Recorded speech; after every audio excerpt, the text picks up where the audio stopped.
Good morning, children. Today we are going to revise chapter number 4, determinants. As we have already completed this topic, so now we will revise the main points of this topic. That maximum chance of the question which can come in the examination paper. We will discuss such type of the problems here and all the important parts of this question, this topic. Sorry. So determinants. You know the weightage. You will find one question of 5 marks from this exercise and one more question that may be of 1 mark. So minimum 6 marks will cover from this topic. So determinants. So first of all in determinants I told you about the minors, and after that I told you about the cofactors. So what do you mean by the minors? Minors, I am just telling to you minors. Suppose this one is any determinant a1, a2, a11, a12, a13, a13, a21, a22, like these are the element of this determinants. So a11 is, what is the minors? If we have to find out the minor of a11, okay, what are the minors of a11? That means how we can calculate the minors of a1? I told you that eliminate that row and that column which contains that same element. The determinant of the remaining element is known as the minors of that element. So a1, you know the minors of a11 will be the determinant of this. Same sense the minors of a12 will be after eliminating to this. You can take, you will eliminate to this and this, then this one, this will be the element, and the determinant of this one will be known as the minors. So you can calculate the minors of a21 like all the elements. So after calculating the minors, you have to calculate the cofactor. So after calculating the minors, better to put all the minors in this matrix. Whatever the minors, जो भी minor, whatever the minors are there. Suppose A, B, C, D, E, F, G, H, I are the minors. Then what will be the cofactor? Cofactors will be just very simple. You should apply the minus sign among these terms here, here, here and here.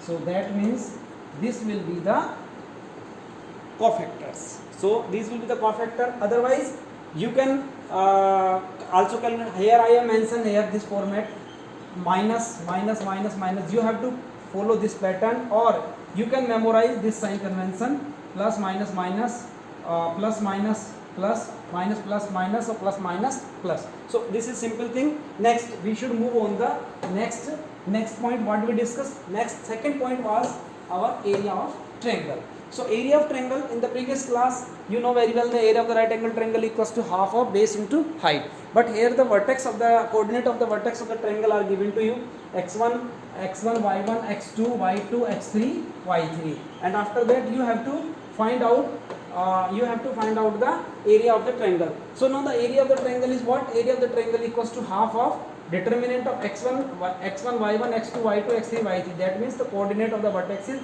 and in the last column you should write down 1, 1. And then after expanding along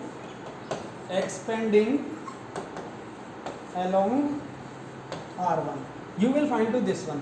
One thing, that means after expanding, sometimes its answer may come to be 0. If answers may come to 0, we will say that these points are collinear. That means these points are not forming a triangle, rather than they are lying on the same line. If they are lying on the same line, we will say that the points are collinear. So you have completed this question. One question is there, I think, on this base. Yes, there is a one question on this formula base. So vertex of the triangle are this one, and then you have to find out the area of the triangle. Area of triangle half of x1, y1, x2, y2, x3, y3, 1, 1, 1. And after expanding along R1, we come to know that its area equals to 61 by 2 unit, that is not equals to 0. Therefore we can say that the points are not collinear. So this one is another point, although this is not so important, but you should do the practice for that question also. Another important point which we discuss, I think, on the third point, that is adjoint of the matrix. So you have already completed up to the minors and the cofactors. Then we are moving forward to the cofactors. Then after forming the matrix of the cofactors, you should do the transpose. So what is the adjoint? Adjoint is the transpose matrix. Transpose of the cofactor matrix is called as the adjoint. Adjoint, what is adjoint? Adjoint means you first of all you will find out the cofactors, then you will transpose to that matrix, and obtained transpose matrix is known as the adjoint of that matrix. Here I have taken 2 by 2 matrix then we have calculated cofactors. After calculating cofactors, I formed a cofactor matrix. This is cofactor matrix, and then cofactor matrix transpose. Then after that I do the transpose of this. This will be the adjoint. Adjoint of it will be what? That means you can see from here the transpose of it. The transpose adjoint of A equals to transpose of it. This will be the answer of this question. One more question is there. You can take it. That is the inverse of the matrix. So what is the inverse of the matrix? I told you in the previous class 6th 7th you are always in the habit of multiplicative inverse, x into 1 upon x equals to 1, because this will be cancelled out. So same sense here is there. That means A is the any matrix and A inverse is another matrix, then A dot A inverse will be identity matrix. One thing. So now you have to find out the inverse of the matrix. Finding the inverse of the matrix, you have to follow some certain steps. I am just explaining these certain steps because in examination session and examination step marking is always followed. So you should follow the steps. That means first question is this one. So first of all, what you have to do, you have to find out the determinant. First of all, you have to check, you have to find out the determinant of A. Matrix is given, you have to find out the determinant. If determinant of A does not equals to 0, then we will continue, means a inverse exists. If determinant of A equals to 0, then determinant inverse doesn't exist. But in your syllabus, 100% you will find other than 0. That means you will move to the next step. Next step is what? Cofactor. Find the cofactor matrix. Also find the cofactor matrix. I have already discussed. Then cofactor. After that, you can calculate adjoint matrix, and then A inverse equals to adjoint of A divided by determinant of A. Or you may write down determinant 1 upon determinant of A into adjoint of A.